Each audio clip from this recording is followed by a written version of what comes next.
नमस्कार दोस्तों, कहानी का शीर्षक है बहन। बहन की शादी को 6 साल हो गए हैं। राकेश कभी उसके घर नहीं गया। होली, दिवाली, भैया दूज पर कभी कभी उसके मम्मी पापा जाते हैं। राकेश की बीबी एक दिन राकेश से कहने लगी, आपकी बहन जब भी आती है उसके बच्चे घर के हाल बिगाड़ कर रख देते हैं।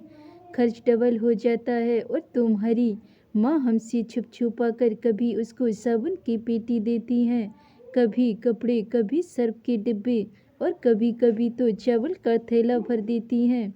अपनी माँ को बोलो ये हमारा घर है, कोई खैरात सेंटर नहीं। यह बात सुनकर राकेश को बहुत गुस्सा आया।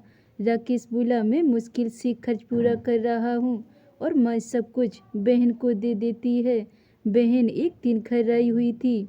उसके बेटे ने टीवी का रिमोट तोड़ दिया, जिसके बाद राकेश माँ से गुस्से में बोला, माँ बहन को बोलो कि यहाँ भैया दूज पर आया करें बस। और ये जो अब साबुन, सर्फ और चावल का थैला भर कर देती है ना, उसको बंद करें सब। माँ चुप रही, लेकिन बहन ने राकेश की बातें सुन ली थी। बहन कुछ न बोली। 4 बज रही थी। अपनी बच्चों को तैयार किया और कहने लगी, भाई मुझे बस स्टॉप तक छोड़ाओ। राकेश ने झूठे मुंह कहा, रह लेती कुछ दिन और। लेकिन वह मुस्कुराई, नहीं भाई, बच्चों की छुट्टियां खत्म होने वाली हैं। फिर जब दोनों भाइयों में जमीन का बंटवारा हो रहा था तो राकेश ने साफ इनकार कर दिया, भाई मैं अपनी जमीन से बहन को हिस्सा नहीं दूंगा। बहन सामने बैठी थी, वह खामोश थी, कुछ न बोली। मैंने कहा, बेटी का भी हक होता है। लेकिन राकेश ने गाली देकर कहा, कुछ भी हो जाए मैं बहन को हिस्सा नहीं दूंगा। राकेश की बीवी भी बहन को बुरा भला कहने लगी।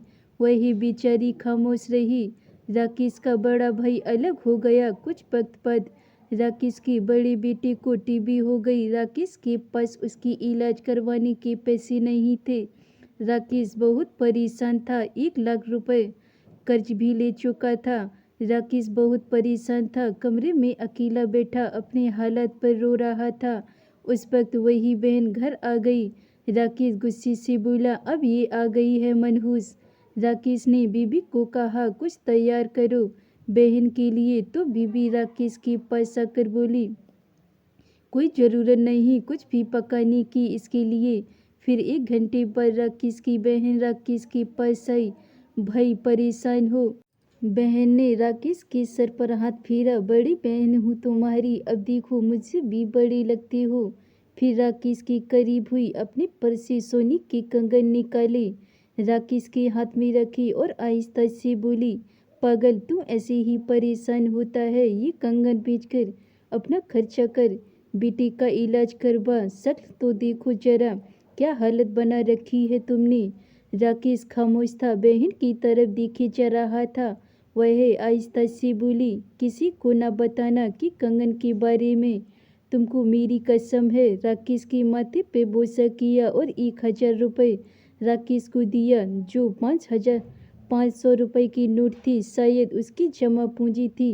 राकेश की जेब में डालकर बोली, बच्चों को कुछ खाने के लिए ला देना, परेशान न हुआ कर। जल्दी से अपना हाथ राकेश के सिर पे रखा, देख तेरे बाल सफ़ेद हो गए। वही जल्दी से जाने लगी उसके पैरों की तरफ। राकेश ने देखा, टूटी हुई जूती पहनी थी, पुराना सा दुपट्टा ओढ़ रखी थी। जब भी आती थी वही दुपट्टा ओढ़ कर आती। हम भाई कितने मतलब परस्त होते हैं, बहनों को पल भर में बेगाना कर देते हैं और बहनें भाइयों का जरा सा दुख बर्दाश्त नहीं कर सकती। वह हाथ में कंगन पकड़े जोर जोर से रो रहा था। उसके साथ राकेश की पत्नी की आंखें भी नम थी। अपने घर में भगवान जाने कितनी दुख से रही होती हैं। कुछ लम्हा बहनों के पास बैठकर हाल पूछ लिया करें, शायद उनके चेहरे पे कुछ लम्हों के लिए एक सुकून आ जाए।